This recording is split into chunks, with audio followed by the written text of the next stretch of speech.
ॐ वन्दे गुरुपददन्दं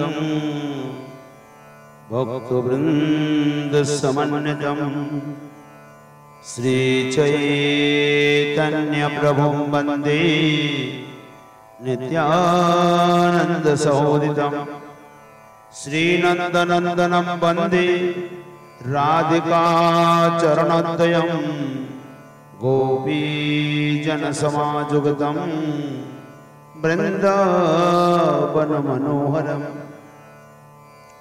आजानुलम्बितभुजौ कनकावदातौ सङ्कटतनयकवितरौ कमलायताक्षौ विश्वम्भरौ द्विजवरौ जुगधर्मपालौ वन्दे जगत्प्रियकरौ करुणावतारौ आनन्दलीलामय विग्रहाय हेमावदिव्यच्छविसुन्दराय तस्मै महाप्रेमरसप्रदाय चैतन्यचन्द्राय नमो नमस्ते।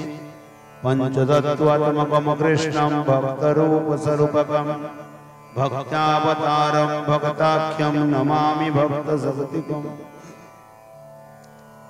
जयतां सुरतौ पङ्गुर्मम मन्दमतिर्गतिः मत्सर्वस्वपदाम्भोजौ राधामदनमोहनं दिव्यदिविन्दारण्यकल्पद्रुमादः श्रीमद्रत्नागारसिंहासनस्थो श्रीमद्राधाशीलगोविन्ददेवो पृष्ठालिभिसेव्यमान्यो सुरामि श्रीमन्रासरसारम्भि वंशीपटतटस्थित कर्षणवेन शनिर्गोपीर् गोपीनाथ श्रीवस्तु नः। जय श्री चैतन्य हरि जय नित्यानंद जय अद्वैत चंद्र जय गौर भक्त वृंद जय रूप सनातन भट्ट रघुनाथ श्रीजीव गोपाल भट्ट दास रघुनाथ। এই ছয় গোসাই করো চরণ বন্দন যাহা হইতে বিঘ্ন নাশ বিষ্ট পুরন। এই ছয় গোসাই প্রভু কর মোর দয়া আমি চরণে শরণ নিলাম দেহ পদ ছায়া। सब सुता वैष्णवेर करी चरण बंदन कृपा करे मोर माथे देह श्री चरण। सब सुता वैष्णवेर पादे मोर करी नमस्कार सर्वे पद धूलि देह मस्तके अमार। हृदय स्फुरन कराओ जे भय कहाओ बानी कि कही भालो मंद किछुई न जानी। निताई गौर हरि बोल जय जय श्री राधे श्याम कुल भक्त वत्सल भगवान की।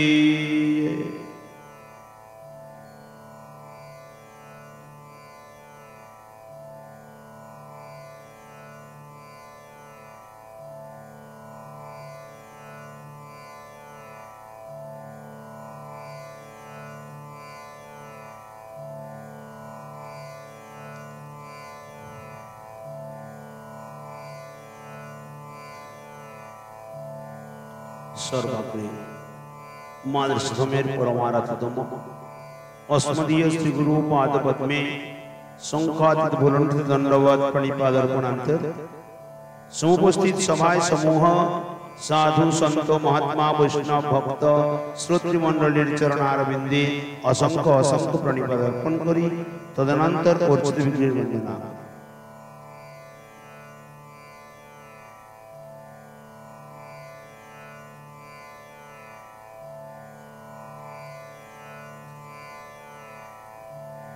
जय जय श्री राधारमण जय जय नवल किशोर जय गोपी चित चोर प्रभु जय जय माखन चोर। राधे मेरी स्वामिनी मेरा देखो दास जन्म जन्म मोहिनी जियो श्री वृंदावन वास। सब द्वारन को छोड़ के राधे आयो तेरो द्वार श्री से भानु की लाडली निक मेरी और निहारे। श्री राधा रानी की जय, वृषभानु दुलारी की जय, कीर्तिदा कुमारी की जय। जय जय श्री राधे परम प्रेम पुरुषोत्तम सच्चिद आनंदीर घन विग्रह रसिक सुकर चूड़ामणि आनंद कंद गो शब्दे गोविंद राशब्दे राधा रानी मिलित तनु कलि पावन अवतारी श्रीमन महाप्रभु गौरांग सुंदर परम प्रिय पार्षद श्री कृष्णदास कविराज गोस्वामी पाद विरचित चैतन्य चरितामृत ग्रंथे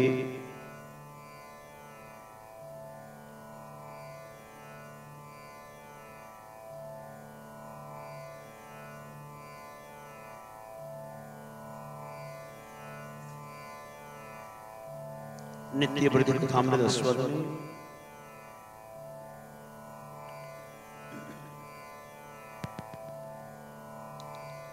कल सायंकाल कहते हमरा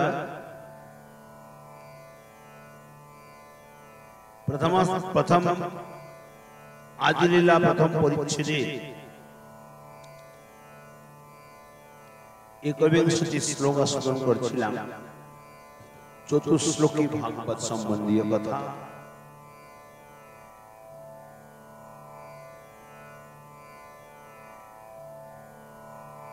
चतुश्लोकी भागवत प्रथमे बोलছেন ब्रह्माजिर प्रति स्वयं भगवानेर उपदेश बा आदेश। ज्ञानम परम गुह्यम मे जद विज्ञानो समन्वितम सरहस्यम तदंगञ्च गृहाणो गदितम मया। अर्थात सतत युक्तानाम যেমন ভগবান ব্রহ্মার প্রতি উপদেশ দিয়ে বলছেন এই ব্রহ্মদেব অন্তর্যামী রূপে ব্রহ্মাকে উপদেশ করে নিজে অনুভব করাচ্ছেন।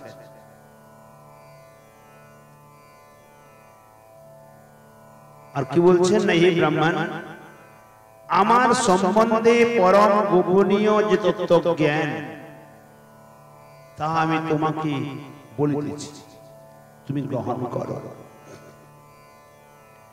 ওই জ্ঞান আমি তোমার হৃদয়ে অনুভব করাইয়া দিতেছি।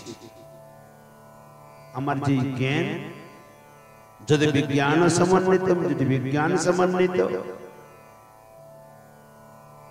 আমি তোমাকে অনুভব করাচ্ছি এবং তার রহস্য তার যত প্রকার বিভাগ আমি সমস্ত তোমাকে বলছি গ্রহণ করো।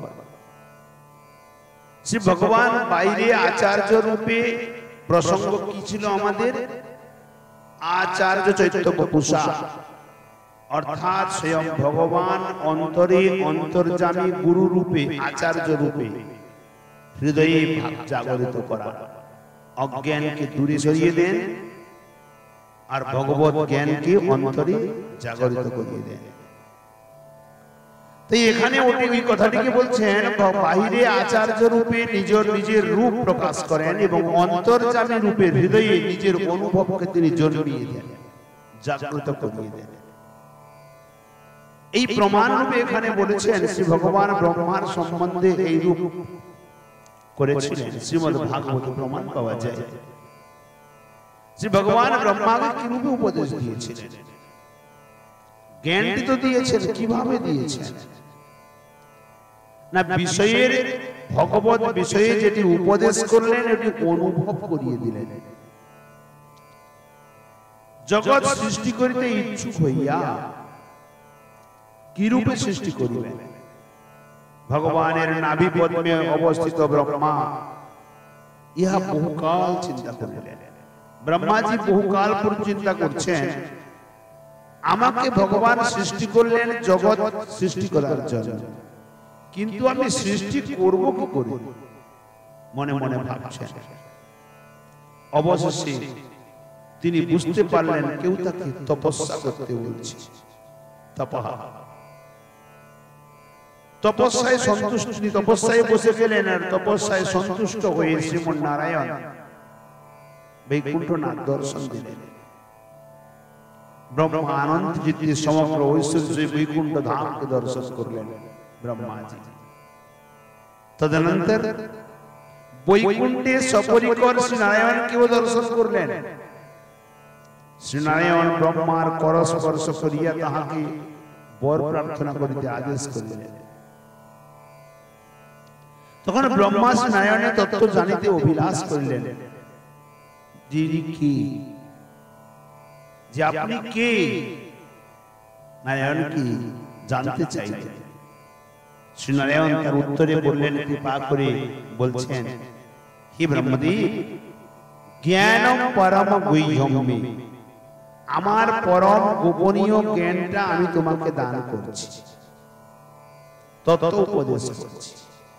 তুমি এটি গ্রহণ করো, আমার কাছ থেকে গ্রহণ করো। হে ব্রহ্মণ, তুমি আমার সম্বন্ধে তত্ত্বজ্ঞান জানতে চাও, তাই তো বলছি আমি, তুমি গ্রহণ করো। বলে কি প্রকার? আমার ব্যতীত অন্য কেহ জানে না আমি কি, আমি ছাড়া অন্য কেউই জানে না। অর্থাৎ ভগবান বলছেন ভগবান কি, এই কথা ভগবানই জানেন, অন্য দ্বিতীয় কেউ জানে না। আমি না জানিলেও, আমি না জানাইলেও অন্য কেউ জানিতে পারবে না। যদি ভগবান এটি জগতের প্রতি কৃপা করে না জানিয়ে দেন, তাহলে কেউ জানতেও পারে না। আমার ছাড়া কেউ জানেও না, আমি না জানাইলে কেউ জানতেও পারে না। মায়া গয়িতম, অর্থাৎ আমি আমার কথা তোমাকে বলছি। আরো একটি কথা, আমার এই তত্ত্বজ্ঞান বস্তুটি অত্যন্ত গোপনীয়, পরম গুহ্যম, অত্যন্ত গোপনীয় তত্ত্ব। আমাকে জানবার নিমিত্ত জ্ঞান, যোগ, ভক্তি প্রভৃতি অনেক উপায় আছে বটে, কিন্তু সমস্ত উপায় সকল উপায়ে আমার সম্পূর্ণ তত্ত্ব জানা যায় না। বহু চেষ্টা করেও আমাকে জানতে কেউ পারে না। জ্ঞান মার্গে যাহারা আমার তত্ত্ব জানিতে চান, তারা আমার স্বরূপের সম্যক সন্ধান পায় না। কারণ যারা জ্ঞান মার্গে জানতে চায়, তারা নিরাকার ব্রহ্মকে চিন্তন করে, ভগবানের সচ্চিদানন্দ ঘন বিগ্রহকে তারা জানতে পারে না। আমার অঙ্গ কান্তির সন্ধান মাত্র তারা কেবলমাত্র পায়, যারা নিরাকার ব্রহ্মের ভজন করে। যোগ মার্গে যারা অনুসন্ধান করে, তারাও পায় না, কারণ তারাও আমার এক অংশ স্বরূপের সন্ধান মাত্র পায়। অর্থাৎ ভগবানের এক অংশের অংশের অংশের অংশ হলো পরমাত্মা, যিনি ক্ষীরোদশায়ী বিষ্ণু। সেই অংশের অংশের অংশের অংশ ক্ষীরোদশায়ী বিষ্ণুকে জানতে পারে। কারা? যারা যোগীগণ। সচ্চিদানন্দ ঘন বিগ্রহ গোবিন্দকে জানতে পারে না। এই সূত্রে কৃষ্ণ ভক্তগণ কত ভাগ্যবান, তারা ব্রহ্মকেও জানতে পারে, তারা পরমাত্মাকেও জানতে পারে, তারা ভগবানকেও জানতে পারে। তারাও আমার এক অংশ স্বরূপের সন্ধান মাত্র পাইতে পারেন, আমার সন্ধান পাইতে পারে না। আমার স্বরূপটি একমাত্র ভক্তির দ্বারাই জানা যায়। তাই অতি কম লোকেই আমার এই স্বরূপ তত্ত্ব জানিতে পারে, কারণ সারা সংসার কেবল কর্মকাণ্ডের মধ্যে বাঁধা থাকে, তারা ভক্তির দিকে একবার ধ্যানও দেয় না। এই জন্যই বলছেন, জন্য আমি তোমাকে বলছি, তোমার নিকট যে তত্ত্ব প্রকাশ করি আমি করব, অত্যন্ত গোপনীয় তত্ত্ব, কেউ জানতে পারে না।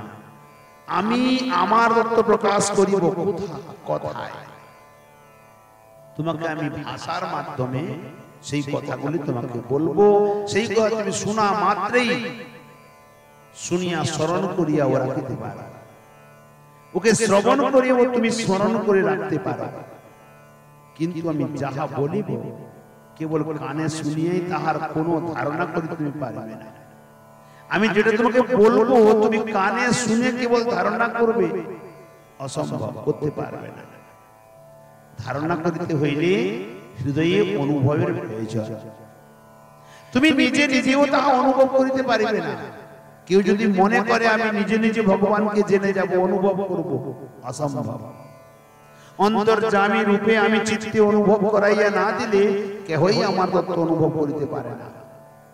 আমি তোমার চিত্তে আমার ওই তত্ত্ব জ্ঞান অনুভব করাইয়া দিতেছি, তুমি অনুভব করো, গ্রহণ করো। আমার তত্ত্বটি হলো বিজ্ঞান সমন্বিত বিশেষ জ্ঞান, অনুভব যুক্ত। আমার সম্বন্ধ তত্ত্বজ্ঞানের একটি রহস্যও আছে, সেই রহস্যটিও তোমাকে আমি বলছি, তুমি শোনো, তুমি সেই রহস্য বা ওই জ্ঞান তুমি গ্রহণ করো। রহস্য শব্দে না সার বস্তু, যাহা না হইলে যে বস্তু পাওয়া যায় না, তাহাই সেই বস্তুর রহস্য। প্রেম ভক্তি ব্যতীত আমার তত্ত্বজ্ঞানের অনুভব হয় না, স্বরূপের সম্যক উপলব্ধি হয় না, স্বরূপের যে বাস্তবিক জ্ঞান সেটি হয় না। তাই প্রেম ভক্তি আমার তত্ত্বজ্ঞানের রহস্য। যাহার প্রেম ভক্তি আছে, আমার অনুগ্রহে একমাত্র সেই ব্যক্তি আমার স্বরূপ অনুভব করিতে পারে। এই প্রেম ভক্তির রহস্যের কথাও তোমাকে বলি, তুমি গ্রহণ করো। অর্থাৎ ব্রহ্মাজি বলছেন যে প্রেম ভক্তি সম্বন্ধীয় কথাও আমি তোমাকে বলবো, তুমি এটি গ্রহণ করো। অর্থাৎ মত বিষয়ক তত্ত্বজ্ঞানের লাভের কিংবা ওই তত্ত্বজ্ঞান উপলব্ধির হেতুভূত প্রেম ভক্তি লাভের যে সকল উপায়, ভগবানের তত্ত্বজ্ঞান লাভের নিমিত্ত, তত্ত্বজ্ঞান উপলব্ধির নিমিত্ত যে প্রেম ভক্তি লাভের প্রয়োজন, ওই লাভের নিমিত্ত যে উপায় সহায় আছে, আমি ওটিও তোমাকে বলছি। এখানে কয়টি কথা হলো? একটি হলো ভগবত বিষয়ক জ্ঞান, তত্ত্বজ্ঞান। ওই জ্ঞান লাভের যে হেতু বা কারণ, যার মাধ্যমে, সে হলো প্রেম। সেই প্রেমকে পাওয়ার নিমিত্ত যে বস্তু মাধ্যম, ওটিও আমি তোমাকে বলছি। শ্রবণ বলে ওটি কোনটি না? শ্রবণ কীর্তন। প্রেম ভক্তি পাওয়ার রাস্তা শ্রবণ কীর্তনাদি সাধন ভক্তির অনুষ্ঠান, এর দ্বারা প্রেম ভক্তি পাওয়া যায়। আজকে বড় সুন্দর একটি কথা আমি শুনছিলাম, এক মহাত্মাজি বলছেন, হাতে একটি লেন্স আছে, যে লেন্সের দ্বারা ছোট অক্ষরকে বড় করে দেখা যায়। লেন্স আছে। উনি প্রশ্ন করছেন এই লেন্স দিয়ে কি করা যায়? দেখেছো তুমি? ওই লেন্স দিয়ে কি করা যায়? ছাত্রদেরকে জিজ্ঞাসা করছে। ছাত্রগণ বলছে যে ছোট অক্ষরকে বড় করে দেখা যায়। আর কি করা যায়? না, এই লেন্স দিয়ে আগুন ধরানো যায়। কিভাবে? না, কোনো কাগজের উপরে যদি ওটিকে ধরে রাখা যায়, ওর উপরে সূর্যের আলো পড়ে, 3 থেকে 4 মিনিটের মধ্যে আগুন ধরে যায়। তা উনি বড় সুন্দর করে বোঝালেন যে এই লেন্সটি যদি 3-4 মিনিটের মধ্যে আগুন ধরিয়ে দিতে পারে, তাহলে আমি যদি সূর্য উপরে সূর্য আছে, নিচে কাগজ আছে, আমি যদি এইভাবে সারাদিন নাড়াতে থাকি, কতক্ষণে আগুন ধরবে? বলে 1 ঘন্টা, 2 ঘন্টা, 4 ঘন্টা, 10 ঘন্টা, বলে সারাদিন থাকলেও, বছরের পর বছর থাকলেও আগুন ধরবে না। এখান থেকে কি বুঝলে?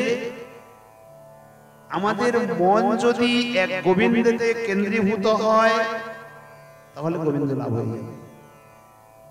আর মন যদি কেন্দ্রীভূত না হয়ে নড়াচড়া করে এদিকে ওদিকে, এদিকে ওদিকে, ওদিকে, কোন জন্মে ঠাকুরজিকে পাওয়া যাবে না। এখানে এই কথাটিকে বলছেন কি মনটিকে একমাত্র একই স্থানে নিরূপিত করে শ্রবণ করো, কীর্তন করো, তাহলে প্রেম ভক্তি লাভ হবে। এই প্রেম ভক্তির রহস্যের কথাও আমি তোমাকে বলছি। অতএব প্রেম ভক্তির উন্মেষেই আমার কৃপায় আমার তত্ত্বের অনুভব হয়। তাই সাধন ভক্তিকে তত্ত্বজ্ঞানের রহস্যরূপ প্রেম ভক্তির অঙ্গ বা সহায় বলা হয়। প্রেম ভক্তির সহায় বলিয়া ইয়াকে তত্ত্বজ্ঞানের সহায়ও বলা যায়। এই সহায়ের কথাও আমি বলছি, তুমি গ্রহণ করো।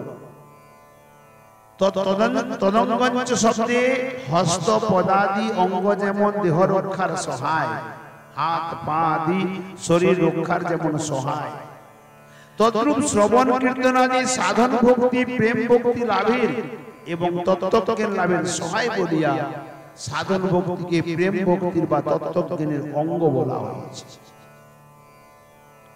বিজ্ঞানটি কি না যাবানহম যথা ভাবো যদ্রূপ গুণ কর্মকঃ তথৈব তত্ত্ব বিজ্ঞানম বস্তুতে মদনুগ্রহাৎ। এখানে বলছেন যাবানহম, অহম বলতে আমি, যাবান যে পরিমাণ বিশিষ্ট, আমি যে প্রকার, যথা ভাবো আমার লক্ষণ বিশিষ্ট যে প্রকার, যদ রূপ গুণ কর্ম আমার যে প্রকার রূপ গুণ লীলা আদি তথা সেই রূপ। তত্ত্বজ্ঞান তত্ত্ববিজ্ঞান যথার্থভাবে অনুভব তোমার ভোগ মদ অনুগ্রহাদ, আমার অনুগ্রহে আমার কৃপা আশীর্বাদ দিলেন। শ্রী ভগবান ব্রহ্মাজিকে বরদান বা আশীর্বাদ দিলেন, হে ব্রহ্মদেব আমার যে স্বরূপ আছে, আমার যেমন লক্ষণ আছে, আমার যে প্রকার শ্যাম চতুর্ভুজ আদি সকল রূপ আছে, ভক্ত বাৎসল্য আদি যে সকল গুণ আছে, রূপানুযায়ী যে সমস্ত লীলা আমার আছে, আমার অনুগ্রহে সে সকলের যথার্থ অনুভব তোমার সর্বপ্রকারে হোক, তোমার হৃদয়ে অনুভব হোক। এর পূর্বের যে শ্লোকটি বলে গেলেন বিজ্ঞান বা অনুভবের কথা বলেছেন, ব্রহ্মার হৃদয়ে কিরূপে ভগবান এই অনুভব জন্মাইলেন তা এই শ্লোকে বর্ণন করেছেন। অনুগ্রহের দ্বারা এই অনুভব তিনি জন্ম করিয়েছেন। ভগবত তত্ত্বের শব্দ জ্ঞান হলো পরোক্ষ বস্তু। ভগবত তত্ত্বের যে শব্দ জ্ঞান এটি হলো পরোক্ষ বস্তু। আস্তিক্য বুদ্ধি বিশিষ্ট শুদ্ধ চিত্তে ব্যক্তি পরোক্ষ শব্দ জ্ঞান লাভ করতে পারে। যারা আস্তিক ব্যক্তি অর্থাৎ ভগবানে যারা বিশ্বাস করে, তাদের যে বুদ্ধি বিশিষ্ট, তাদের চিত্তকে শুদ্ধ চিত্ত, তারা পরোক্ষভাবে শব্দকে লাভ করতে পারে। কিন্তু বিজ্ঞান শব্দে অনুভব, ভগবত স্বরূপের যথার্থ সাক্ষাৎকার, সাধন ভক্তির অনুষ্ঠান করিতে করিতে প্রেম ভক্তির উদয় হইলেই ভগবত কৃপায় সাক্ষাৎকার রূপ অনুভব সম্ভব হয়। যে পর্যন্ত ভগবত কৃপা হয় না সে পর্যন্ত অনুভব হতে পারে না। চরিতামৃতে এই কথাটি বলেছিলেন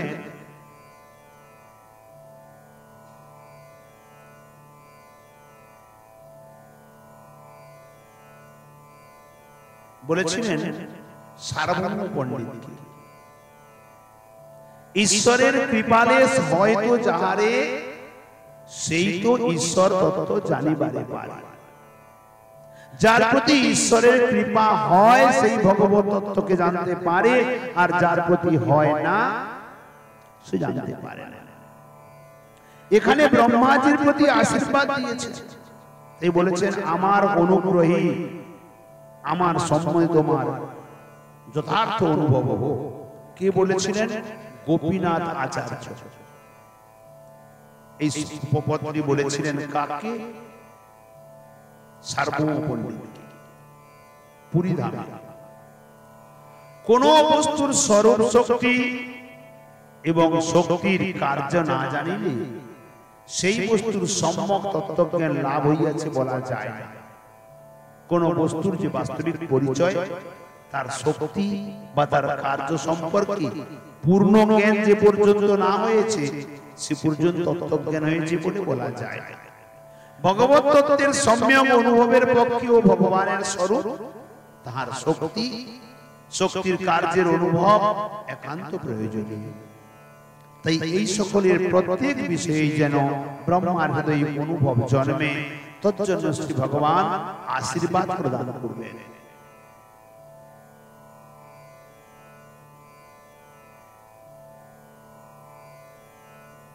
তদনন্তর এখানে বলছেন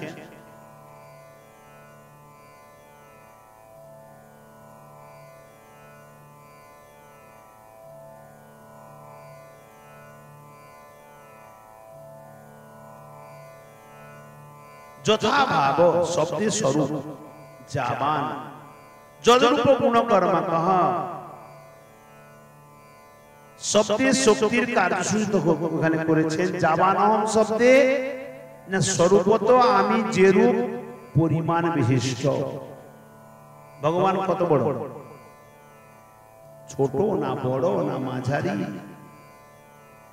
এখানে বলছেন কত বড় পরিমাণ না আমি বিভু। আমি বিভু কি আমি অনু কি আমি মধ্যমাকৃতি? বস্তু ভগবান বিভু বস্তু। বিভু শব্দে বৃহৎ বস্তু যার কোনো সীমা রেখা নাই। তার অচিন্ত শক্তির প্রভাবে তিনি নিজে ভক্তগণের প্রতি কৃপা করে গোপবেশ বেণুকর রূপে তিনি লীলা করেছিলেন। কিন্তু তিনি বিভু, তিনি গোপবেশ বেণুকর হয়েও তিনি বিভু, বৃহৎ, ছোট নন। আমরা দেখছি এইটুকু ছোট গোপাল না, কিন্তু তিনি বৃহৎ। যদি ছোট গোপাল বৃহৎ না হতো তার মুখের মধ্যে অনন্ত ব্রহ্মাণ্ড মা কি করে দেখালো? অতএব তিনি বিভু। যত ভাব না, ভাব অর্থ হলো সত্তা, আমার যেরূপ সত্তা, আমি যে সচ্চিদানন্দ স্বরূপ, আমি যে নিত্য, তাহা আমার স্বরূপ লক্ষণ। অথবা ভাব অর্থে অভিপ্রায়, আমার অভিপ্রায় কি? আমার অভিপ্রায় অনুসারে কার্য হয়। সুতরাং ভগবানের অভিপ্রায় অনুসারে কার্য হয়। সুতরাং যথা ভাব শব্দে তটস্থ লক্ষণ বোঝা যায়, বুঝতে হবে। উভয় অর্থ একত্র করিলে যথাভাব শব্দে স্বরূপ লক্ষণ ও তটস্থ লক্ষণ বোঝা যায়। যদরূপ গুণ কর্ম কহ, ভগবানের যে রূপ গুণ কর্ম আদি, আমার যেরকম রূপ, যেরকম গুণ ও যে প্রকার কর্ম। রূপ বলিতে শ্যাম বর্ণ আদি, দ্বিভুজ কৃষ্ণ, চতুর্ভুজ নয়ন আদি, রাম নৃসিংহ, এ সমস্ত লীলা যে বিগ্রহ স্বরূপ বোঝায়। গুণ বলিতে ভক্তবাৎসল্য আদি গুণ বোঝায়, আর কর্ম বলিতে লীলা বোঝায়। যেমন গোবর্ধন ধারণ করেছিলেন, কালীয় নাগ মর্দন করেছিলেন আদি। তথা এব তত্ত্ববিজ্ঞান, যে যে প্রকারে আমার পরিমাণ, আমার অভিপ্রায়, আমার লক্ষণ, আমার রূপ গুণ লীলা সম্যক রূপে তোমার চিত্তে স্ফুরিত হইতে পারে, সেই সেই প্রকারে তোমার যথার্থ অনুভব হোক। এই আশীর্বাদ দিলেন, বরদান দিলেন কাকে? ব্রহ্মাজিকে। এই শ্লোকটি শ্রী ভগবানের নিজ মুখের উক্তি। শ্রী ভগবান ব্রহ্মাজিকে নিজ উক্তির দ্বারা বলেছেন। বাইরের লাইটটা জ্বালা যেত। ইহাই তাহার রূপ গুণ লীলাদির কথা নিজের মুখে প্রকাশ পাওয়ায় তিনি যে নির্বিশেষত্ব নন তাহা স্পষ্ট বোঝা যায়। এই শ্লোকের টিকায় শ্রী বিশ্বনাথ চক্রবর্তীপাদ বলছেন, সাধন ভক্তি এবং প্রেম ভক্তি শ্রী ভগবানের পরম অন্তরঙ্গা কৃপা শক্তির বৃত্তি বিশেষ। দুটি বস্তু এখানে, একটি হলো সাধন ভক্তি, একটি হলো প্রেম ভক্তি। সাধন ভক্তি প্রেম ভক্তি দুটি ক্ষেত্রে পৃথক পৃথক। সাধন ভক্তি বিবিধ প্রকার কার্যের মাধ্যমে দেখা যায়, আর প্রেম ভক্তি অন্তরের ভাবের সঙ্গে সম্বন্ধ আছে। যে কারণে এই দুটি হলো ভগবানের পরম অন্তরঙ্গা শক্তি, কৃপা শক্তির বৃত্তি বিশেষ। এই শ্লোকের অনুগ্রহ শব্দ দ্বারা ইহাই ব্যঞ্জিত হয় যে কৃপা শক্তির বৃত্তি বিশেষ সাধন ভক্তির ও প্রেম ভক্তির বিকাশের তারতম্য অনুসারে ভগবানের রূপ গুণ লীলাদির মাধুর্য অনুভবের তারতম্য হয়। সাধন ভক্তি ও প্রেম ভক্তি যার হৃদয়ে যতটা যেমন ভাবে বিকাশ পায়, ভগবানের রূপ গুণ লীলাদিও ততটাই তার হৃদয়ে অনুভব হয়। এ কেউ বলতেও পারে না, বলে বোঝাতেও পারে না, বলে দিতেও পারে না। প্রেম ভক্তির পূর্ণতম বিকাশ ব্রহ্মার উপদেষ্টা শ্রী নারায়ণ হইতেও সমধিক মাধুর্যময় ব্রজবিলাসী শ্রীকৃষ্ণ স্বরূপের মাধুর্য অনুভব হইতে পারে, ইহা নারায়ণ ইঙ্গিতে ব্রহ্মাকে জানাইলেন। এখানে ব্রহ্মার উপদেষ্টা গুরুদেবকে স্বয়ং ভগবান নারায়ণ তিনি বলছেন যে আমার মাধুর্য অপেক্ষা আমার থেকে ও মাধুর্যময় ব্রজবিলাসী শ্রীকৃষ্ণের স্বরূপের মাধুর্য অনুভব হতে পারে এবং এটি সর্বোপরি, এটিও তিনি ব্রহ্মাজিকে জানালেন। তদনন্তর তৃতীয় শ্লোক বললেন। এখান থেকে চতুশ্লোকী ভাগবত আরম্ভ হয়। প্রথম শ্লোকটি হলো আজ্ঞা আর দ্বিতীয় শ্লোকটি হলো আশীর্বাদ। তৃতীয় শ্লোক অর্থাৎ এটি চতুশ্লোকী ভাগবত এখান থেকে আরম্ভ হয়। अहोमेव समेवाग्रे नान्यत् जद सदसद परम पश्चादहं जयतस्य जो वशिष्यत सस्म्यहम्। अर्थात स्वयं भगवान বলছেন कि ब्रह्मदि अहमेव समएव अग्रे, শোনো হে ব্রহ্মদেব, সম্যক প্রকারে এই সংসারে যখন কিচ্ছু ছিল না, ন অন্য কিচ্ছু ছিল না, কেবল আমিই ছিলাম, অন্য কিছুই ছিল না। সৎ অসৎ পরম, আমার থেকে সৎ বস্তু কিছু নেই, অসতের তো কোনো প্রশ্নই নাই, আমার থেকে পরম বস্তু কিছু নেই। আর যখন এই সংসারে কিছু থাকবে না, পশ্চাৎ অহম, কেবল আমিই থাকবো। যত এই যা কিছু দেখতে পাচ্ছ, এই সংসারে যা কিছু দেখছো, সব কেবল আমি। जो अवशिष्यते, संसार विनाशের পরে যা থাকবে, সো অপি অস্মি অহম, কেবল আমি থাকব। অতএব অগ্রে বা পূর্বে আমি, কেবল আমি ছিলাম, সৃষ্টির পূর্বেও আমি ছিলাম। অন্য যে স্থূল ও সূক্ষ্ম জগৎ এবং তাহাদের কারণ যে প্রধান, তাহাও আমি আমা হইতে পৃথক ছিল না। সৃষ্টির পরেও আমি আছি। এই সংসারের একটি ধূলিকণা তুলে নিলেও আমার ছাড়া কোনো বস্তু নেই সংসারে, আমি ব্যতিরেকে কিছুই নাই। এই যে বিশ্ব দেখছো না, এই কেবল আমারই স্বরূপ, আমি। প্রলয়ে যা কিছু সমাপ্ত হয়ে যাবে, তারপরে যা থাকবে কেবল আমিই থাকবো, আর কিছুই থাকবে না। পূর্ব শ্লোকে আশীর্বাদের দ্বারা ব্রহ্মাজিকে তত্ত্বজ্ঞান গ্রহণের উপযুক্ত করিয়া শ্রী ভগবান এই শ্লোকে নিজের স্বরূপ বললেন। অগ্রে অর্থাৎ পূর্বে, সৃষ্টির পূর্বে মহাপ্রলয়ে শ্রী নারায়ণ ব্রহ্মাকে বললেন, পূর্বে সৃষ্টির পূর্বে মহাপ্রলয়ে কেবল আমিই ছিলাম। শ্রী নারায়ণ যেন তর্জনী দ্বারা স্বীয় বক্ষস্থল স্পর্শ করিয়া স্বীয় বিগ্রহ দেখাইয়া ব্রহ্মাকে বলিলেন, এই যে তোমার সাক্ষাতে আমার পরম মনোহর শ্যামবর্ণ চতুর্ভুজ বিগ্রহ দেখেছ না, যে বিগ্রহে আমি তোমাকে জ্ঞান উপদেশ করছি, এই বিগ্রহ বিশিষ্ট আমি মহাপ্রলয়ে ছিলাম। যখন প্রলয় হয়ে যায় ভগবান চতুর্ভুজ স্বরূপে, তখন তিনিও থাকেন। অন্য শ্রী ভগবান হইতে বিজাতীয়, শ্রী ভগবান হইতে বিজাতীয় অন্য বস্তু কি না, তাহাই বলছে সৎ, অসৎ এবং পরম। সৎ শব্দে স্থূল জগৎ, যাহা চারিদিকে দেখা যায়, দেখতে পাচ্ছি। অসৎ সূক্ষ্ম জগৎ, পরিদৃশ্যমান জগতে স্থূলত্ব প্রাপ্তির পূর্বাবস্থা।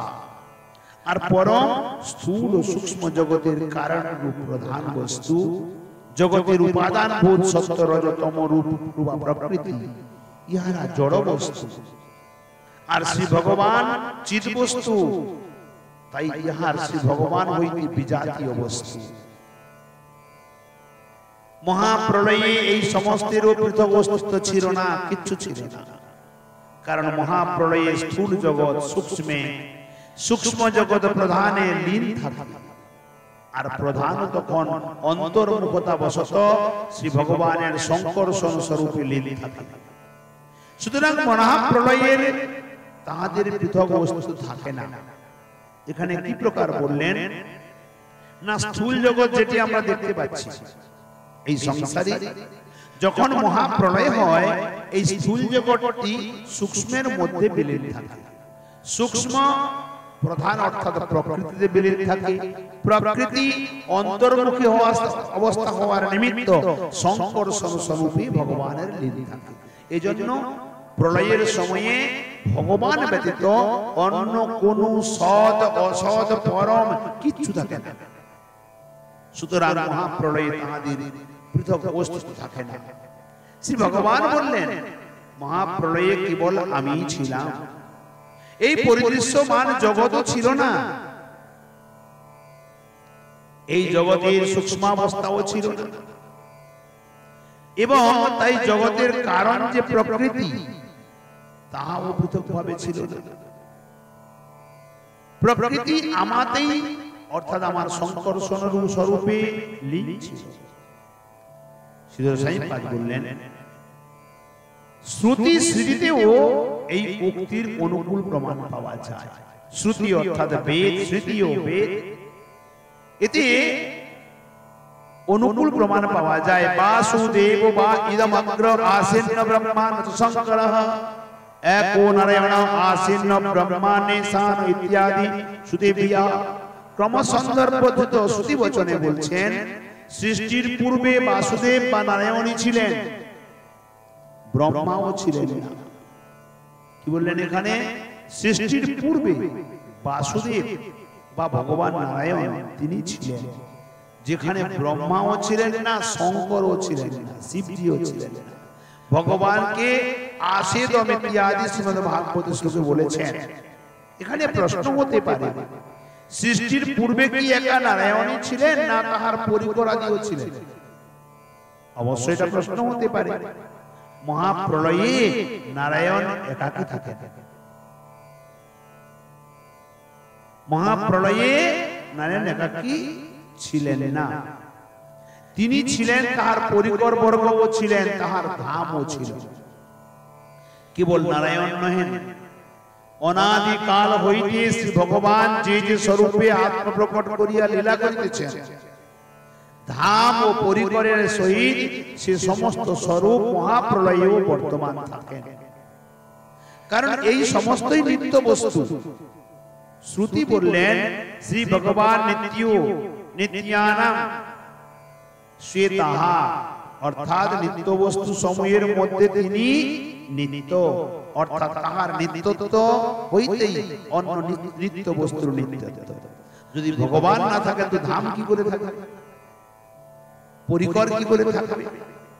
এই শ্রুতি প্রমাণে বোঝা যায় নিত্য বস্তু অনেক, ভগবানের নিত্য বস্তু, ভগবানের ধাম লীলা পরিকর সব নিত্য। মহাপ্রলয়ে এই সকল নিত্য বস্তুর ধ্বংস হইতে পারে না, কারণ ধ্বংস হইলেই তাহার নিত্যত্ব আর থাকে না। ভগবানের ধাম, ভগবানের পরিকর, ভগবানের বিভিন্ন স্বরূপ, ভগবান বিভিন্ন স্বরূপের ধাম ও ভগবানের পরিকর, বিভিন্ন ধামস্থ লীলা সাধক দ্রব্যাদি, এই সমস্তই অসংখ্য নিত্য বস্তু। এই সমস্ত শ্রী ভগবানের ও তাহার চিৎ শক্তির বিলাস বলিয়া নিত্য, এগুলি ধ্বংস হয় না। বৈকুণ্ঠ থেকে নিচের দিকে যা কিছু আছে সব অনিত্য, নষ্ট হয়ে যায়, কিন্তু ভগবানের ব্রহ্মক্ষেত্রে বৈকুণ্ঠ থেকে উপর কোনো নষ্ট হয় না। মহাপ্রলয়ে কেবল প্রাকৃত ব্রহ্মাণ্ডেরই ধ্বংস হয়, অপ্রাকৃত চিন্ময় ভগবত নামের ধ্বংস হয় না। আর এই শিবজি ব্রহ্মাজি প্রাকৃত ব্রহ্মাণ্ডের মধ্যেই আছে। কোন স্থানে রাজা আসিয়াছেন, মনে করেন কোন স্থানে রাজা এসেছে, এটা বললে কি বোঝায়? রাজা কি একা এসেছে? নিশ্চয়ই না। রাজা আসিয়াছেন বললে যেমন বোঝা যায় রাজা একাকী আসে নাই, সঙ্গে তার পরিকর এসেছে। তার যে রাজকর্মচারী, দেহরক্ষী, যারা যারা অন্য আছে সব, পাত্র মিত্র মন্ত্রী মন্ডল সব এসেছে। তদ্রূপ মহাপ্রলয়ে ভগবান ছিলেন বলিলেও বোঝা যায় ভগবান একাকী ছিলেন না, তার পরিকর আদিও ছিলেন, ধাম আদিও ছিলেন। কারণ ধাম ও পার্শ্বদ আদি শ্রী ভগবানের উপাঙ্গ, এখানে বলছেন শ্রুতি বৈকুণ্ঠ তৎ পার্শ্বদাদীনামপি তদুপাঙ্গত্বাদ অহম পদে নৈব গ্রহণম রাজাসু প্রয়াতিবৎ ততস্তেষাং চ তদ্বদেব স্থিতি বোধ্যতে। ক্রম সন্দর্ভে বলছেন যে মহাপ্রলয়েও যে শ্রী ভগবানের পার্শ্বদ ভগবানের অস্তিত্ব থাকে, শাস্ত্রে তার স্পষ্ট উল্লেখ পাওয়া যায়। যখন মহাপ্রলয় হয় তখন মহাপ্রলয় কতদূর পর্যন্ত হয় না, আমরা যে ব্রহ্মাণ্ডে আছি এই ব্রহ্মাণ্ডে ব্রহ্মলোক পর্যন্ত হয়, অর্থাৎ 14 ভুবন ভূর ভুব স্বর্গ জন মহ তপসত্য ব্রহ্মলোক পর্যন্ত। আর নিচের দিকে অতল বিতল সুতল তলাতল মহাতল রসতল পাতাল সপ্ত পাতাল পর্যন্ত এই সম্পূর্ণ বস্তুটিকে নিয়ে 14 ভুবন বা একটি ব্রহ্মাণ্ড। এই ব্রহ্মাণ্ডেরই প্রলয় হয় মহাপ্রলয়ের সময়ে।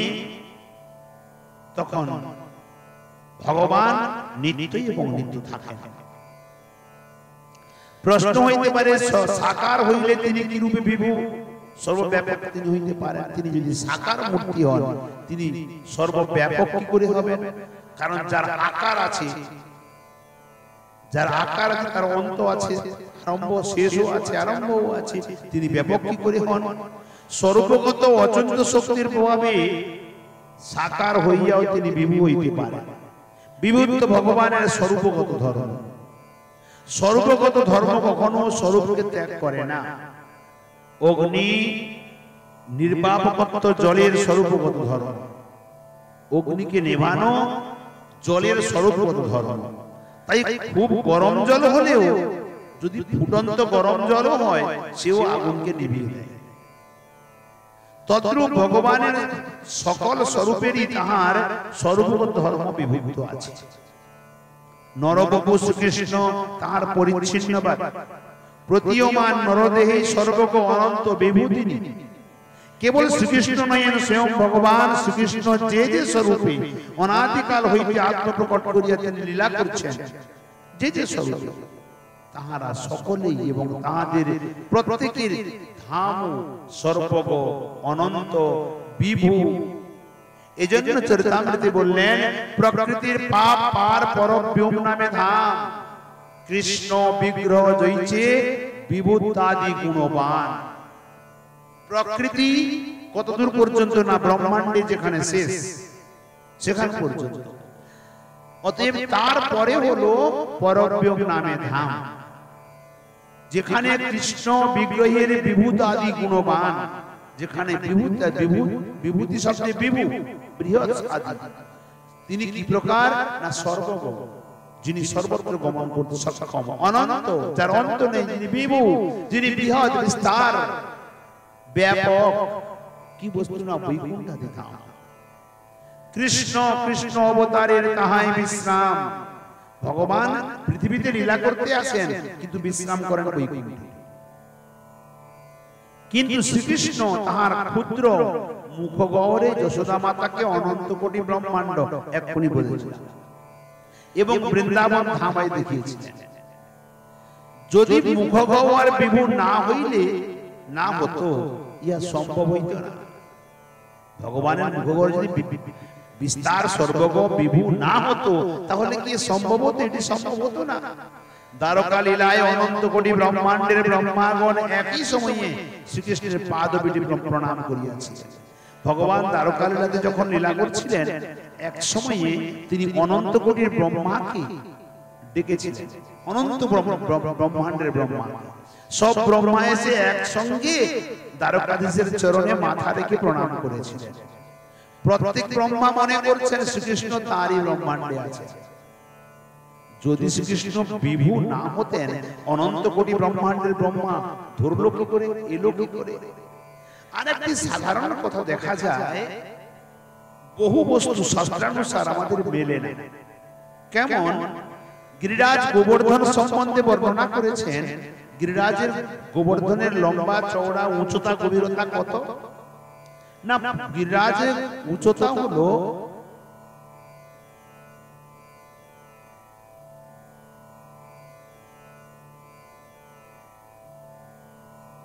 50 যোজন, 50 যোজন উচ্চতা, 50 যোজন গভীরতা, 50 যোজন দৈর্ঘ্য, 50 যোজন প্রস্থ। 50 যোজন সমান 200 ক্রোশ। 4 ক্রোশে 1 যোজন, তো 5 4 20, 200 ক্রোশ। আমরা তো মাত্র 7 ক্রোশ পরিক্রমা দিই, এত ক্রোশ গেল কোথায়? যদি 200 ক্রোশ গিরিরাজজি হন, আমরা শাস্ত্রে পাই বৃন্দাবন 84 ক্রোশ, তো 84 ক্রোশের ভেতরে 200 ক্রোশ কি করে প্রবেশ করবে না? ইনাদের মধ্যে এই প্রকার বিভূতা অর্থাৎ সংকোচন প্রসারণ ক্ষমতা আছে। ইনারা, আমরা একটি সুইয়ের মধ্যে, সুইয়ের ছিদ্রের মধ্যে একটি সুতা পুরাতে পারি না, আর ভগবান সুইয়ের ছিদ্রের মধ্যে হাতিকে প্রবেশ করিয়ে দেন। তার ক্ষমতা আছে, কারণ তিনি কর্তুম অকর্তুম অন্যথা কর্তুম সর্বসমর্থমান। এই জন্য ভগবানের সমস্ত বস্তু অসীম, অনন্ত, বিস্তার, বিভু। যদি ভগবানের বাল গোপালের এইটুকু মুখের মধ্যে অনন্ত ব্রহ্মাণ্ড, বৃন্দাবন ধাম আদি সব দেখাতে পারেন, তাহলে 84 কোষের ভেতরে 200 কোষ গিরিরাজকে কেন রাখতে পারবে না? যখন গিরিরাজকে শ্রীকৃষ্ণ কেনিয়াঙ্গুলের বাম হস্তের কেনিয়াঙ্গুলের নখের উপরে ধারণ করেছিলেন, তখন গিরিরাজ তিনি কি 7 কোষ ছিলেন? না, 84 কোষ ব্রজমণ্ডলকে পুরা তিনি ব্যক্ত হয়ে ঘিরে নিয়েছিলেন। যে কারণে ইন্দ্র এত বজ্রাঘাত করেও, বর্ষা করেও ব্রজমণ্ডলের একটু ধুলিকেও ধোয়াতে পারে না, তিনি ব্যক্ত হয়ে গেছেন। সেই প্রকার ব্রজমণ্ডল অর্থাৎ বৃন্দাবন ধাম কি বললেন? ভগবানের সমস্ত ধাম, সমস্ত লীলা পরিকর, সমস্ত সবকিছু বিভু বস্তু এবং নিত্য বস্তু। শ্রীকৃষ্ণ এখানে বলছেন, প্রত্যেক ব্রহ্মা মনে করছেন শ্রীকৃষ্ণ আমারই ব্রহ্মাণ্ডে আছে। শ্রীকৃষ্ণ নরদেহ এবং তাহার পাদপীঠ বিভু না হইলে ইহা সম্ভব হইত না। যখন শ্রীকৃষ্ণ বামন রূপী বলি মহারাজের কাছ থেকে ত্রিপাদ ভূমি দান নিয়েছিলেন, তিনি এক চরণে একবারে বৈকুণ্ঠ পর্যন্ত মেপে নিয়েছিলেন, দ্বিতীয় চরণে পাতাল পর্যন্ত। সম্পূর্ণ ব্রহ্মাণ্ড কি দিয়ে মেপেছিলেন? না, শরীর দিয়ে। তিনি আছেন এক জায়গাতে, কিন্তু পুরা শরীর সম্পূর্ণ ব্রহ্মাণ্ডে ব্যক্ত হয়ে গেছে। সবকিছু তার ভেতরে আছে, তিনি সবার ভেতরে আছে। এ প্রকার ভাবে আছে, যেমন ভাবে আমরা দেখতে পাই না হাওয়া, হাওয়া তো দেখতে পাই না, এখানে একটু বেশি করে ধোঁয়া করাই দেওয়া যায়, ধোঁয়ার ভেতরেও সব ঢুকে যাবে, ধোঁয়াও সবার ভেতরে ঢুকে যাবে। ভগবান এ তো সাধারণ মাইক জগতের বস্তু, আর ভগবান বিভু বস্তু। যেমন বস্ত্রের সর্বত্র তুলো আছে, তুলো ছাড়া বস্ত্র নাই, আবার বস্ত্র ছাড়াও তুলো নাই, অতপ্রতভাবে আছে, পৃথক রূপে তুলাও দেখা যায়। সেই প্রকার ভগবানের নরদেহ তিনি শ্রীকৃষ্ণ রূপে থাকলেও সে হলো বিভু, তাই অসম্ভব কিছুই না। 16 কোষ বৃন্দাবনের এক অংশ হলো গোবর্ধন পর্বত। 16 কোষ, এখানে আরেকটি পাওয়া গেল 16 কোষ বৃন্দাবন, তার এক অংশ হলো গোবর্ধন পর্বত। সেই গোবর্ধন পর্বতের সানুদেশে শ্রীকৃষ্ণ ব্রহ্মাকে অনন্ত কোটি ব্রহ্মাণ্ড, অনন্ত নারায়ণ দেখিয়েছিলেন। ব্রহ্মাজিকে ওই গোবর্ধনের তটে একটি জায়গাতে অনন্ত কোটি ব্রহ্মাণ্ড, অনন্ত নারায়ণ দেখিয়েছিলেন ব্রহ্মাজিকে শ্রীকৃষ্ণ গোবর্ধনের সানুদেশে। এবং শ্রী বৃন্দাবনে বিভু না হইলে এই সম্ভব হইত না। তাই বৃন্দাবন বৃহৎ বিভু বস্তু। অন্যথা এখানে যে গোপীগণের কথা বলা হয়েছে গর্গ সংহিতায়, এক সাগর গোপী নিয়ে গোবিন্দ রাস করেছিলেন, তো কোথায় ধরত? বৃন্দাবনের ভেতরে ধরবে। অতএব বৃন্দাবন বৃহৎ বস্তু, বিভু বস্তু। যা হোক, শ্রী ভগবান বললেন, সৃষ্টির পূর্বে আমি ছিলাম, এই প্রাকৃত জগদাদি ছিল না, সৃষ্টির পরেও আমি আছি, পশ্চাৎ অহম অর্থাৎ পরে আমি থাকবো। চিন্ময় ধামে সৃষ্টির পূর্বেও যে ছিলাম, সৃষ্টির পরেও যে সেই রূপ আছি। বৈকুণ্ঠে তোমার পরিদৃশ্যমান এই নারায়ণ রূপে এবং অন্যান্য ভগবত ধামে তত্ত্ব ধাম উপযোগী স্বরূপে আমি আছি। আর সৃষ্ট ব্রহ্মাণ্ডে অন্তর্যামী রূপেও আমি আছি। কখনো কখনো মৎস্য আদি অবতার রূপেও আমি থাকি। সৃষ্টির পরেও আমি থাকি। এই তথ্য যা কিছু দেখতে পাচ্ছ, সৃষ্টির পরে যে পরিদৃশ্যমান জগৎ প্রপঞ্চ, তাহাও আমি। ব্যষ্টি সমষ্টি বিরাটময় বিশ্ব সমস্ত আমি। কারণ এই সমস্তই আমার শক্তি হইতে জাত। প্রকৃতি আমারই বহিরঙ্গা শক্তি। সেই প্রকৃতিতে আমি মহাবিষ্ণু রূপে শক্তি সঞ্চার করিয়া সৃষ্টি কার্য নির্বাহ করি। সৃষ্ট জীব সমূহ স্বরূপত আমারই তটস্থ শক্তির অংশ। সুতরাং বিশ্ব প্রপঞ্চ আমারই শক্তি, ইহা জাত বলিয়া জানি। আমার হইতে স্বতন্ত্র বস্তু নহে, আমার থেকে স্বতন্ত্র বস্তু জগতে কিচ্ছু নেই, পৃথক বস্তু কিচ্ছু।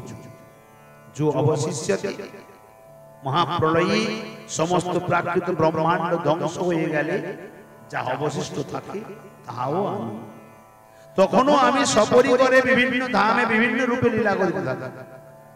আর কারণ সমুদ্রের পরপারে যে স্থানে মাইক প্রপঞ্চ ছিল, মহাপ্রলয়ের পরেও সেই স্থানে আমি নির্বিশেষ রূপে থাকি। এই শ্লোকে এখানে দেখিয়েছেন যে স্থানে যত কিছু আছে বা থাকিতে পারে তৎ সমস্তই শ্রী ভগবান। শ্রী ভগবান ব্যতীত স্বয়ং সিদ্ধ কোনো বস্তু এই সংসারে নাই, আর কোথাও নেই। সুতরাং শ্রী ভগবান অদ্বিতীয়, স্বজাতীয়, বিজাতীয়, ভেদ শূন্য। আর তাহারই এবং তাহার অন্তরঙ্গা লীলারও বিরাম নেই। ভগবানের বা ভগবানের অন্তরঙ্গা লীলার কখনো বিরাম হয় না, যার আদিও নেই, অন্তও নেই। সুতরাং তিনি এবং তাহার ধাম ও লীলা নিত্য অনন্ত। এই সমস্ত লক্ষণে শ্রী ভগবান যে পূর্ণ, তাহা এখানে দেখানো হয়েছে। এই শ্লোকে এখানে দেখানো হলো শ্রী ভগবান দেশ কালাদি দ্বারা অপরিচ্ছিন্ন। কেননা সর্বদা সর্ব অবস্থাতেই তিনি বর্তমান থাকেন। সুতরাং তিনি নিত্য, তিনি সত্য, তিনি বিভু। পূর্ব শ্লোকে যে জাবানহম বলা হয়েছে, এই শ্লোকে তাকে বিস্তার করে দেখালেন তাহার পরিমাণ কি রূপ। তিনি দেশ কালাদির দ্বারা অপরিচ্ছিন্ন। অপরিচ্ছিন্ন শব্দে দেশ কাল আদির মধ্যে তিনি বন্ধন নেন। তিনি বিস্তার বিভু, তিনি নিত্য বৃহৎ বস্তু। তাই নান্যৎ যৎ সৎসৎ পরম ইতি ইত্যাদি যে বাক্য শ্লোকের ভাবকে বর্ণনা করেছেন, যেরূপ তাহার সত্তা, যেরূপ তিনি অবস্থান করেন, তাই এখানে বিস্তার করে দেখালেন। কেউ কেউ এখানে পরম শব্দের ব্রহ্ম অর্থ করেন। সৎ কার্য, অসৎ কারণ, পরম কার্য ও কারণের অধিক ব্রহ্ম। এরূপ স্থলে অন্যয় হইবে এরূপ যৎ সৎ অসৎ পরম তৎ ন নিয়ত। কর্ম, কারণ এবং কার্য কারণের অতীত যে ব্রহ্ম, তিনি নির্বিশেষ। তাও আমা হইতে অন্য পৃথক বা স্বতন্ত্র নহে। যাকে নিরাকার ব্রহ্ম বলে যোগীগণ ভজন করে, এই জ্ঞানীগণ সেই নির্বিশেষ ব্রহ্ম ভগবান থেকে পৃথক নয়, আলাদা নয়। জগতের কারণ প্রকৃতি, তাহারই শক্তি বলিয়া তাহা হইতে অভিন্ন। কারণেরই অবস্থা বিশেষ কার্য। কারণ তাহা হইতে অভিন্ন বলিয়া কার্য তাহা হইতে অভিন্ন। বড় কঠিন বস্তু, কি বোঝা অত্যন্ত কঠিন হয়। জগতের কারণকে প্রকৃতি, কারণ কাকে বলে, কারণ বস্তুটা কি না বোঝা পর্যন্ত এগুলি বোঝা যাবে না। যেমন ঘটের কারণে মাটি প্রয়োজন, মাটি আনলাম, এবারে ঘটের কারণে আর কি দরকার? ঘটের কারণে একটি চক্র দরকার, চক্র ঘোরানোর কারণে কুমোর দরকার। তাহলে কারণ শব্দে একটি বস্তুকে নিমিত্ত আর একটি বস্তুর প্রয়োজনকে তার কারণ বলে। যেমন ঘট তৈরির কারণ হলো চক্র, এ হলো নিমিত্ত কারণ। চক্রকে অর্থাৎ নিমিত্ত কারণকে যে ঘোরাবে, যে পরিচালনা করবে, সে হলো নৈমিত্তিক কারণ, যথা কুমোর। এখানে কুমোর হলো নৈমিত্তিক কারণ আর চক্র হলো নিমিত্ত কারণ। সেই প্রকার এ সম্পূর্ণ সৃষ্টি কি একে তৈরি করার কারণে মায়ারূপী চক্রের দরকার। এই মায়া হলো এর নিমিত্ত কারণ। এই মায়ারূপী চক্রকে পরিচালনা করার জন্য ভগবান বিষ্ণুকে দরকার। এই ভগবান বিষ্ণু হলেন নৈমিত্তিক কারণ।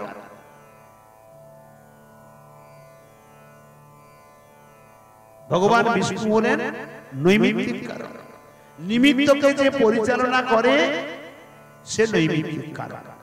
এখানে ওই কথাটিকে বলছেন, জগতের কারণ হলো প্রকৃতি, জগৎ সৃষ্টির কারণ হলো প্রকৃতি, সত রজ তম ত্রিগুণাত্মিকা মায়া।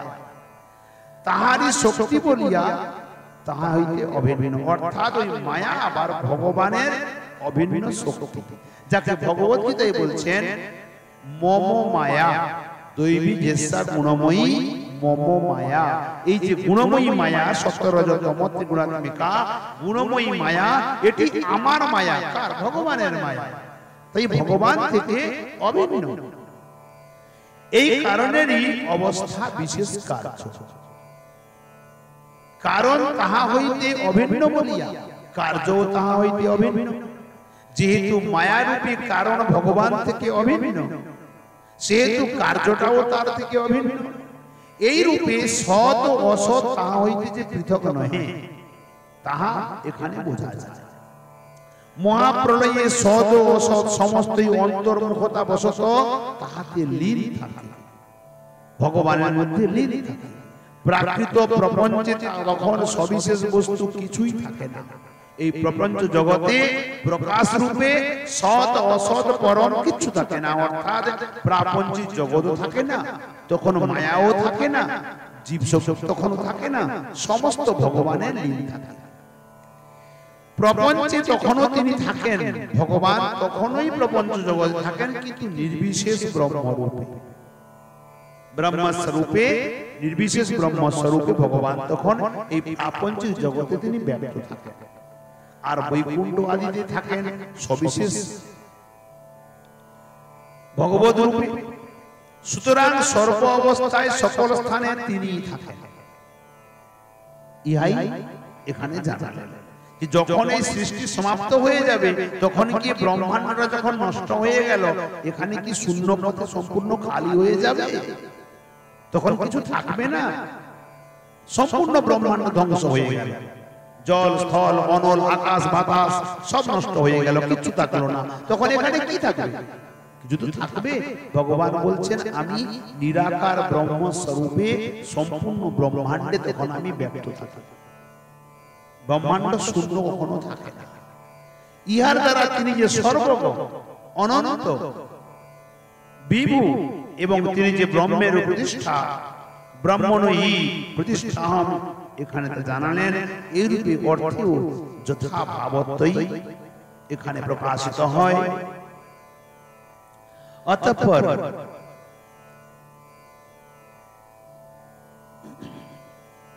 দ্বিতীয় শ্লোক, দ্বিতীয়ার্থম যদ প্রতীয়েত ন প্রতীয়েত যতমনি তদ্বিদ্যাদতমনো মায়াম যথা ভাস যথা তমঃ। অর্থাৎ শ্রী ভগবান ব্রহ্মাজিকে বললেন, হে ব্রহ্মদেব, পরমার্থ বস্তু আমা ব্যতিরেকে, অর্থাৎ আমার প্রতীতি না হইলে যাহার প্রতীতি হয়, আমার প্রতীতি হইলে যাহার প্রতীতি হয় না বলিয়া আমার বাইরেই যাহার প্রতীতি হয়। অর্থাৎ যখন অন্ধকার সর্বত্র দেখা যায়, মনে মনে আলো জ্বেলে দিলে আর অন্ধকার দেখা যায়, ভগবান ঠিক ওই প্রকারই কথা বলছেন, আমার প্রতীতি না হইলে যাহার প্রতীতি হয় না। সৎ বস্তু ভগবানকে ছাড়া প্রকাশ পায় না, ভগবান ছাড়া সৎ নাই। অর্থাৎ আমার প্রতীতি হইলে যাহার প্রতীতি হয় না। আবার ভগবানকে দেখা গেলে যাকে দেখতে পাওয়া যায় না, যেমন আলো জ্বেলে দিলে অন্ধকার থাকে না, বলিয়া আমার বাইরে যাহার প্রীতি হয়, আমার আশ্রয়ত্ব ব্যতীত আবার শত যাহার প্রতীতি হয় না, তাহাকেই আমার মায়া বলিয়া জানি। আমার আশ্রয় ছাড়া যাকে দেখা যায় না, যদি আলো না থাকে অন্ধকারকে বোঝা যাবে? একটি প্রকাশ জেলে দিলে তার নিচে অন্ধকার থাকে, এটা দেখা যায়। সম্পূর্ণ ব্রহ্মাণ্ড অন্ধকার হয়ে গেছে, তার মানে আলো অন্যদিকে আছে, তারই পরছাইটা এদিকে পড়েছে অন্ধকারে। যদি ওদিকে প্রকাশটা এদিকে চলে আসে, অন্ধকার থাকবে না। সেই প্রকার ভগবান বলছেন আমাকে ছাড়া যার প্রতীতি হয় না, যাকে বিশ্বাসও হয় না, যেমন আভাস বা প্রতিচ্ছবি আর যেমন অন্ধকার, যেটি বললাম ওই উদাহরণটি দিয়েছে। এই শ্লোকে বহিরঙ্গ মায়া শক্তির এখানে স্বরূপ বলেছে, অর্থাৎ পরমার্থভূত বস্তু শ্রী ভগবান। আত্মনি মায়ার নিজের আত্মায়, নিজেকে নিজে শত পরমেশ্বরের আশ্রয় পেতে আপনা আপনি আত্মন ভগবান। শ্রী ভগবান বললেন, হে ব্রহ্মাণ, আমি পরমার্থভূত বস্তু। কাকে? ব্রহ্মাজিকে বলছেন, হে ব্রহ্মাণ, আমি পরমার্থভূত বস্তু, আমার মায়া শক্তির লক্ষণ বলে দিয়ে শোনো। এতক্ষণ ভগবান নিজের স্বরূপ সম্পর্কে বললেন, আর বর্তমান যেটি বলছেন এটি মায়ার সম্বন্ধে বলছেন। প্রথম লক্ষণে যে মায়ার লক্ষণটি কি? প্রথম লক্ষণেই যে আমা ব্যতীত তাহার প্রতীতি হয়, আমাকে ছেড়ে দিয়ে মায়াকে দেখা যায়। হ্যাঁ, মায়া সবকিছু করছে, অর্থাৎ আমার প্রতীতি না হইলে মায়ার প্রতীতি হয়, আবার আমি না থাকলে মায়াকে দেখা যায়। ভগবানের প্রতীতি বলিতে ভগবানের তত্ত্বজ্ঞানের উপলব্ধি বোঝায়। যার ভেতরে ভগবত তত্ত্বজ্ঞান নাই, সে প্রকৃতিকে মায়াকে সর্বস্ব বলে মনে করে।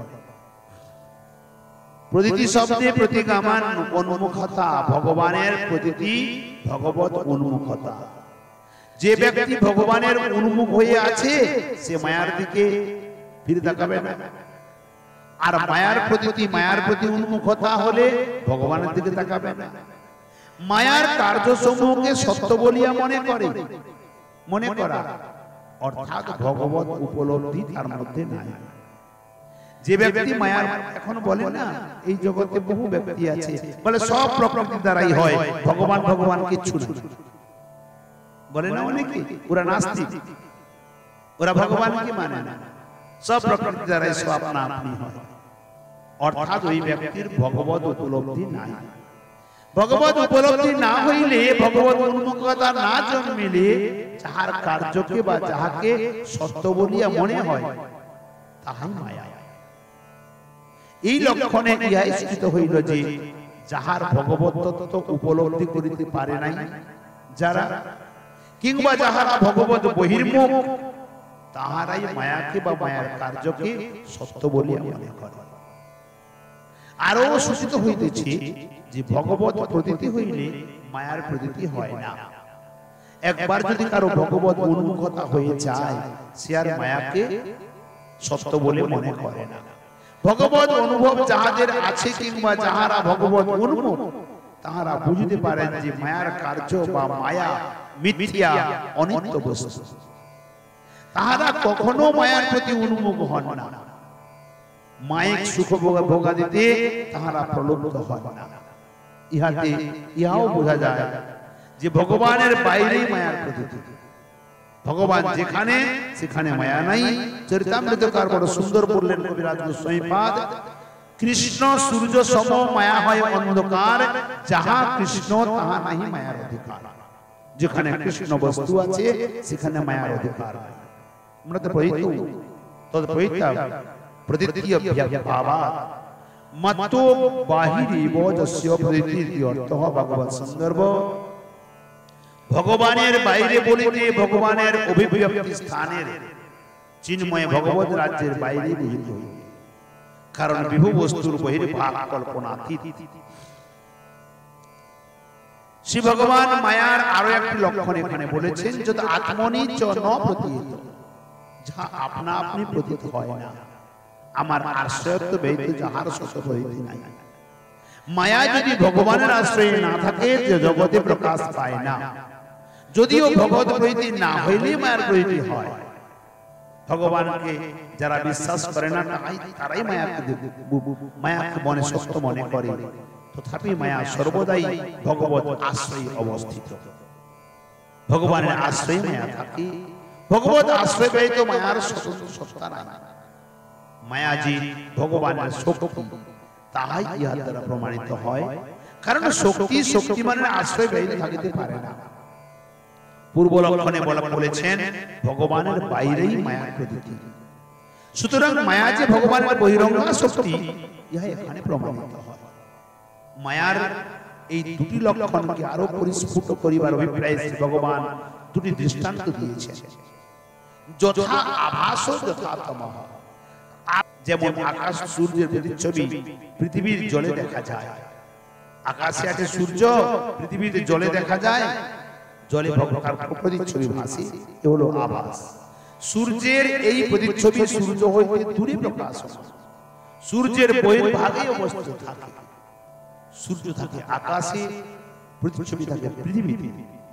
তদ্রূপ মায়াও শ্রী ভগবানের সবিশেষ অভিব্যক্তি স্থানের বহির্ভাগে থাকে।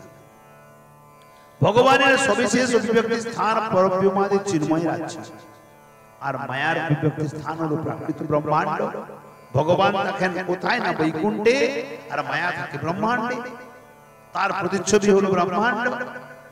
আবার প্রতিচ্ছবি যেমন সূর্যকে আশ্রয় করিয়ে প্রকাশিত হয়, সূর্য আকাশে উদিত হইয়া কিরণ জাল বিস্তার করিলে যেমন প্রতিচ্ছবির উদ্ভব হয়, সূর্য কিরণ জাল বিস্তার না করিলে যেমন পৃথিবীস্থ জলে তার প্রতিচ্ছবি দেখা যায় না।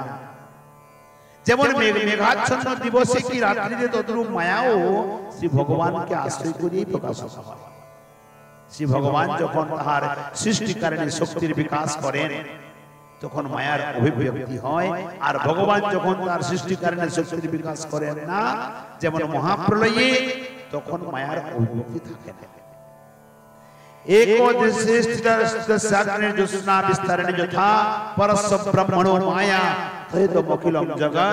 বিষ্ণু পুরাণে বলছেন অপর দৃষ্টান্ত তম শক্তি অন্ধকার।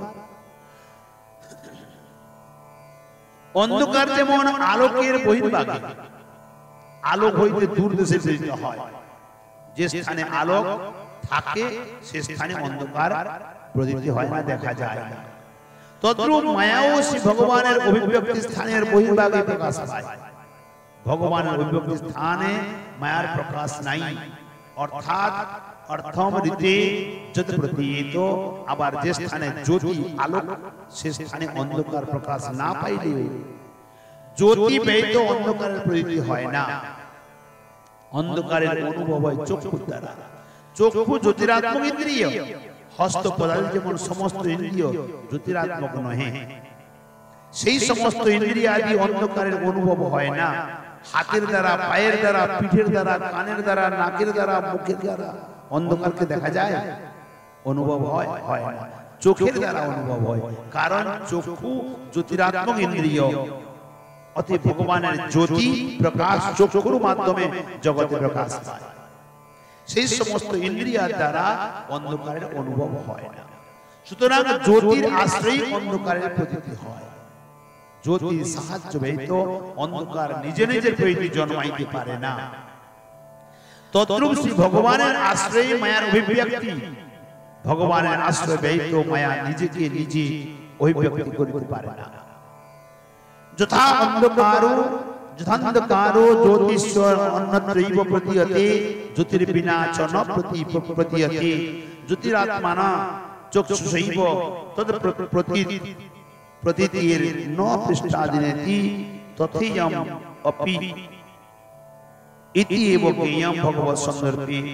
এখানে প্রতীচ্ছাত্মনি দৃষ্টান্ত এখানে দিয়েছেন। আগের দিকে আরো বিস্তার কি বর্ণনা করেছেন। আমরা কালাসূচন করব এই প্রসঙ্গে। আজকে কথা আমাদের এখানে বিশ্রাম দিই। যাবতীয় ভুল ত্রুটি আছে সবাই মিলে এক অবোধ মূর্খ বালক মনে করে কৃপা করে ক্ষমা করে দিবেন। সর্বচরণ প্রণতি অর্পণ করি। নিতাই গৌর হরি বল। জয় শ্রী রাধে শ্যাম। बोल भक्त वत्सल भगवान की। खोल दाओ।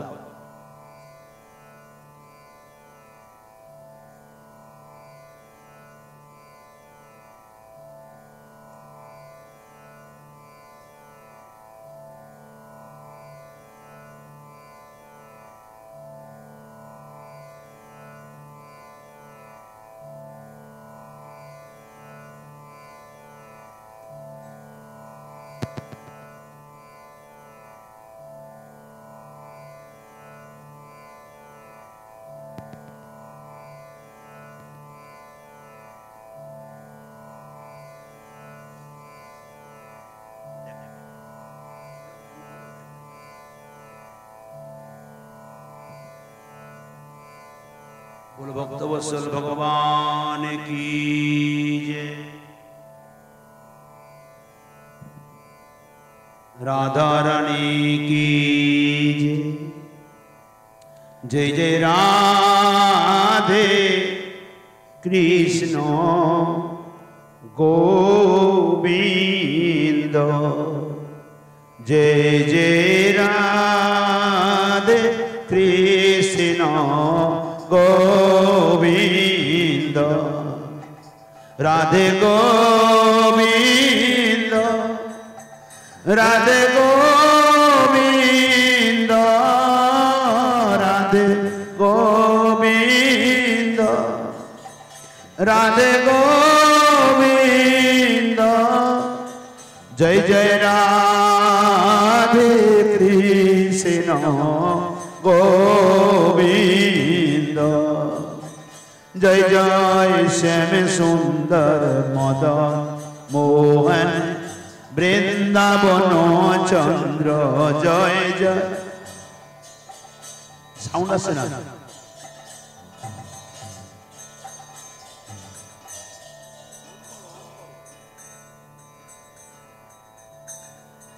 राधे राधे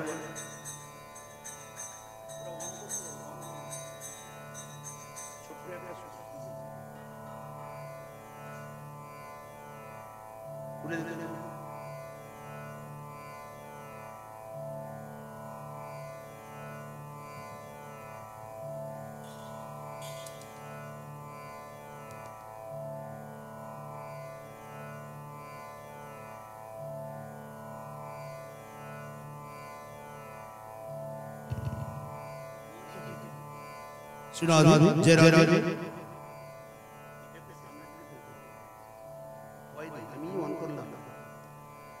जय जय श्याम सुंदर मदन मोहन वृंदावन चंद्र। जय जय राधा रमण रस बिहारी श्री गोकुलानंद। जय जय राधा कांत राधा विनोद श्री राधे गोविंद। जय जय रासेश्वरी विनोदिनी भानुकुल चंद्र।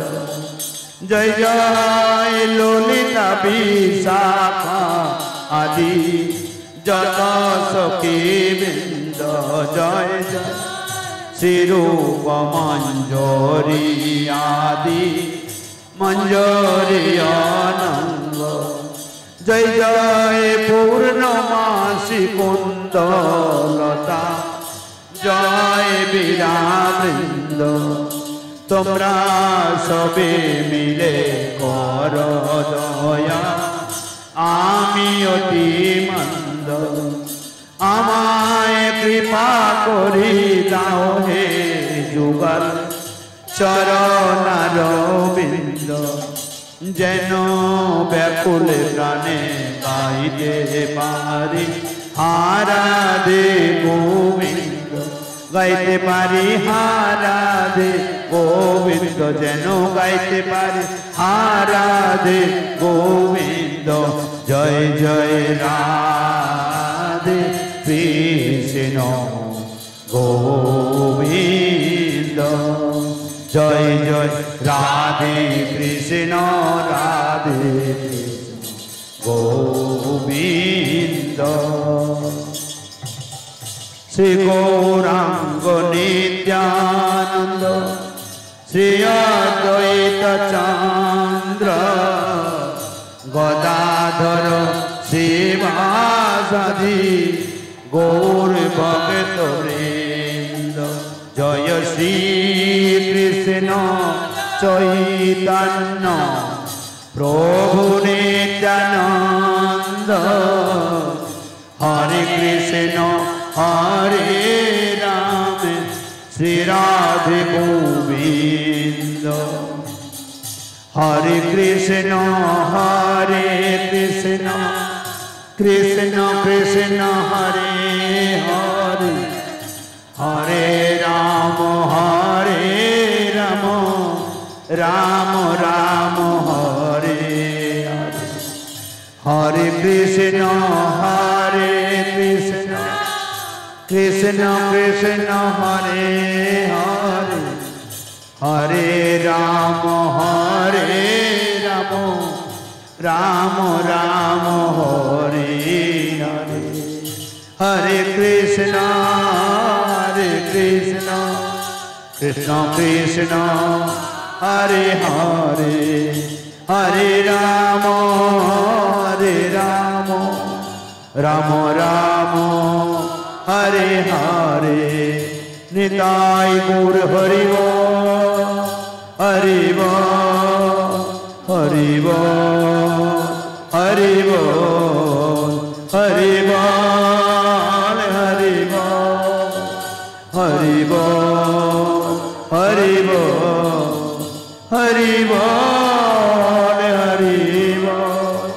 हरि बोल हरि बोल निताय गौर हरि बोल जय श्री राधे श्याम बोल भक्त वत्सल भगवान की सवार सदस्य भगवान की सवार सिमर महाप्रभु की सवार जगन्नाथ बलभद्र सुदेव की सवार श्रद्धा माधव लाल की श्याम वृंदावन की वृंदावन लाल की जय राधा रानी की जय जमुनी महारानी की जय।